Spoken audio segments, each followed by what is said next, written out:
Lumaki siya sa dagat tulad ng isang babangistahay.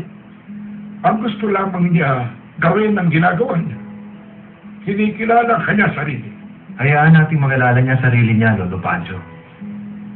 Pero kapag ang puso ang nagutos, hindi niya makikilala ang kanyang sarili. At ayaw kong siya'y masaktan. Ayaw kong masaktan.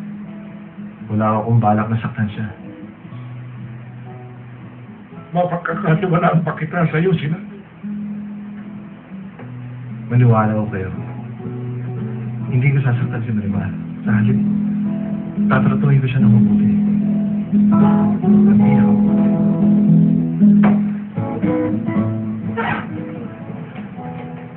Ay, salamat sa Diyos. Salamat at nagbalik ka.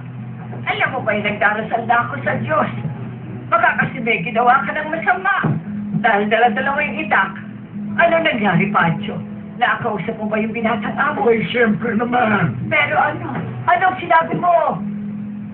Sinabi niyang gusto niyang tulungan si Marimar dahil naaawa siya dito at hindi niya ito sasaktan. Ay, pagpalain siya ng Diyos. At ang kabaligtaran noon ang gagawin niya.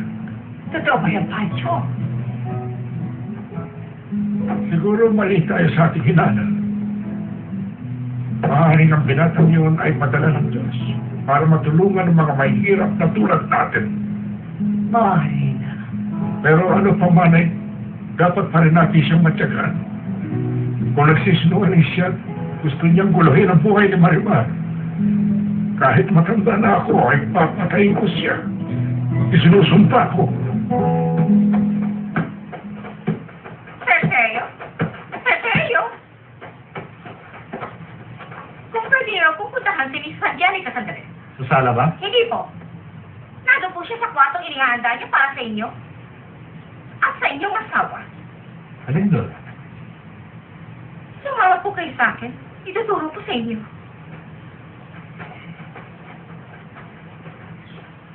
Ang ganda, Angelica. Aba, dapat lang. Naririto na po si Sir Sergio, Ma'am Angelica. Ano sa palagay mo? Ito ang magiging kwarto mo at nang magiging asawa. Anong masasabi mo? Napakaganda, Angelica. Ayaw pa rin maniwala ng iba pa na ikaw ay mag-aasawa na. Paala siya. Alam mo, ipinagtataka ko lang, wala ka rin sinasabi ngayon, seryo. Noon, pinipilit mong maibenta ang asyenda para makaalis dito. Bala kong malis dito kasamang nobya ko, pero hindi pa kasi naibibenta ang asyenda. Kailangan may kasal kami at manatili dito. Dalhin mo na siya rito na makilala namin. Huwag ka mag-alala. Dadaling ko siya. Seryo? Mahal mo ba talaga ang iyong kasintahan? Nakakatiyak ka ba? Ba't mo nasabi yan, Angelica? Ewan ko, kakaiba ka kasi magsalita tungkol sa kanya. Ganoon naman ako eh. Pero hindi ibig sabihin hindi ko siya mahal. Ano? Nagusto mo ba ang kwarto? Gusto ko. Ang aking asawa at ako ay magiging masaya dito.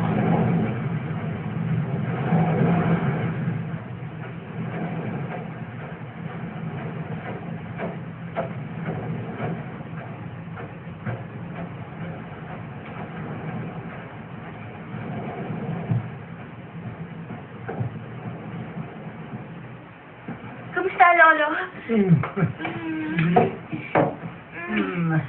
Pumunta po ba si Sarah dito? Hindi. Kahit ngayon, hindi siya pumunta. Hindi siya pumunta, Marimar. Pero pinuntahan ko siya. Paupo ka na. Gusto kitang makausap. Hindi ako naniniwala mag-aasawa ka na. Nasabi na sa akin ng iyong asawa. Pero ba't ayaw niyo maniwala? Ang pagpapakasal ay hindi ka mambiro. Alam ko yun. Kung pinipilit niyo rin lang ako manatili rito, mas mabuti pang humanap na ako ng babaeng makakasama ko. Oo, totoo yan. At inaasahan kong katulad din natin siya. Nag-aalala ba kayo ng gusto doon? Oo. Pwede kong pakasalan ng sino mang gustuhin ko. Pero pwede pa rin hindi mangyari yun. Ibigay niyo sa akin ang pera ko at aalis na kaagad ako dito sa Martin de la Costa. Kung makapaghihintay ka sa 1 taon, Pasensya na kayo. Hindi ako makakapaghintay pa pa. alam mo wala pang gusto mo bilhin ito. Kahit meron pa gusto bumili nito, hindi may bebenta ito. Hindi ka maintindihan. Ba't hindi niyo patigilan paluloko niyo sa akin, Papa? Ayaw. Alam kong totoo. Alam ko nakasala ka siya. Sabihin mo,